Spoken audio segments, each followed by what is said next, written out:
Bom, continuando aqui na história do Alexandre aqui, a reflexão sobre gestão e liderança, eu já vou pedir para você dar um like, fazer um comentário aí e deixar sua reflexão também, para mim é importante, legal? Principalmente seu comentário, se tiver alguma dúvida, é legal. Tem uma particularidade da história do livro narrando sobre Alexandre que eu acho muito interessante. Você sabe que existem inúmeros livros, né, falando sobre o Alexandre e como ele carregava lá vários escritores na sua, digamos assim, junta militar, né, carregava artistas, escritores, desenhistas, né? Então ele fazia questão que as pessoas registrassem o que ele passava, tudo que ele passou foi registrado, né? Quando ele chega no Egito, os egípcios o recebem como um deus, como um faraó. Por quê? Porque nessa época os egípcios estavam sendo dominados pelos persas. Os persas invadiram o Egito. Então, os egípcios têm aquele sentimento de que estão sendo dominados pelo estrangeiro. Quando Alexandre expulsa os persas, ele é ovacionado. E aí, quando ele está no Egito, ele visita os palácios, mas ele está principalmente as pirâmides, a esfinge, né, claro, né? Mas ele está principalmente interessado no templo de Amon, que ele ouviu tanto falar. E o templo de Amon fica o que é hoje considerado a Líbia, né? Porque não tinha essa divisão de mapas que é moderna hoje, certo? Tudo era Egito ali, certo? Então, considerado hoje o Egito, ele levou 10 dias, né, da capital do Cairo para chegar no templo de Amon. Olha só, viajando dia e noite até chegar no templo de Amon. Naquela época, em 10 dias.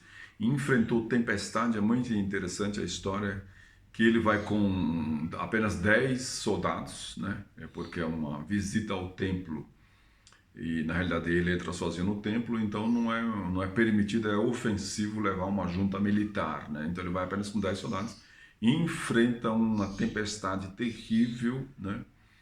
Quase perde lá a vida nessa travessia do deserto até chegar no templo de Amon para encontrar uma pitonisa, na realidade um oráculo que vai, né? Você sabe que um oráculo é um ser vivo, geralmente um adolescente, ou homem ou mulher, não sei exatamente se existia um homem, a maioria desses adolescentes ou crianças, mas pré-adolescentes são mulheres e elas entram num estágio, ou num estado, perdão, digamos, alterado de consciência e disse ali que vem a mensagem que alguns anciãos que estão ali do lado desse oráculo interpretam, né? Então, ela vai falar numa linguagem estranha, porque é como se tem um estado alterado de consciência e fala uma língua estranha e eles dizem, acreditam que aí tem a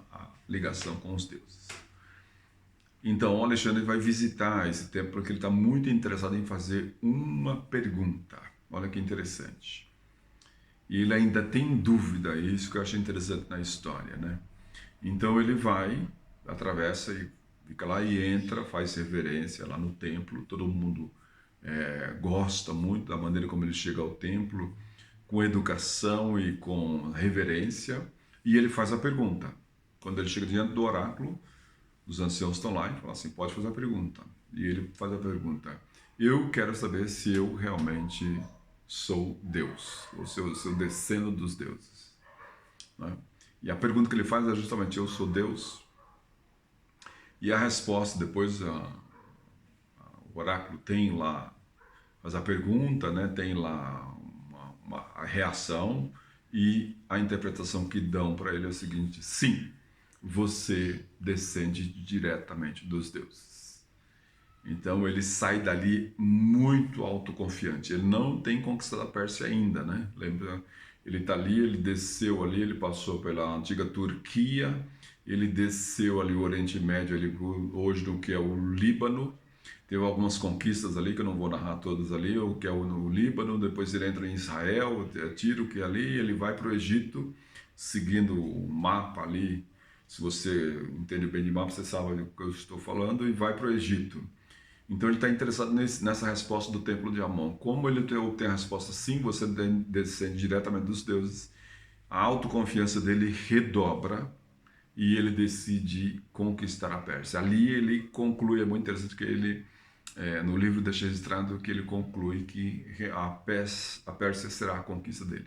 Então ele parte para a Babilônia, dali, e depois parte para o que é hoje o antigo o Irã, e decide conquistar, e vai conquistando uma cidade após outra, até a Índia. Então é muito interessante. Não vou narrar tudo aqui porque não vai dar tempo, mas é muito interessante você perceber isso. Eu achei interessante essa obsessão dele no templo de Amon. E para fazer esta pergunta, ele ainda tem dúvida. E quando a autoconfiança dele redobra, porque talvez ele fale assim, minha mãe diz isso, eu dizia que eu era descendente dos deuses porque ela é minha mãe, evidentemente. Mas eu quero uma outra autoridade, digamos assim, né? Nada melhor do que uma pitonisa, nada melhor do que um oráculo, né? No maior templo considerado da época e respeitado no mundo inteiro, que é o Templo de Amon.